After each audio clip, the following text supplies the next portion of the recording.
हम ना पढ़बो जो हम सब फाड़ दो जो अरे सब फाड़ दो देख हमर सब डॉक्यूमेंट है सब हम फाड़ दियो। अरे रुक रुक हम पीछे जा फोनवा लगावी थी आई रुक फोनवा कुछ तू लगा हाँ, झूठा हूँ के हाला तू कर हुए नीतीश चाचा की दारू है बिहार में बंद। कितना लोग के लेबाहू तू जन्माए नीतीश चाचा पूछत हथिन बिहार के लोग। जितने तू देवा दरुआ पदे अनावा उतने दे दऊं बेरोजगार पदेयान दे दऊं बिहार में रोजगार हो।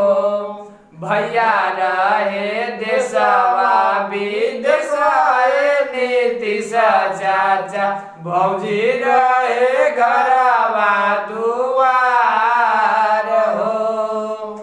नहीं मिल दिवाली होली में छुट्टी नीतीश चाचा दे दऊं बिहार में रोजगार हो। तुहरा से हाथ जोड़े विनती करैत हथिन जरा संधवंशी आवाज दे दऊं युवा पे ध्यान नीतीश चाचा लैकन हथिन सब बेरोजगार दे दऊं बिहार ध्यान नीतीश चाचा लैकन हथिन सब बेरोजगार।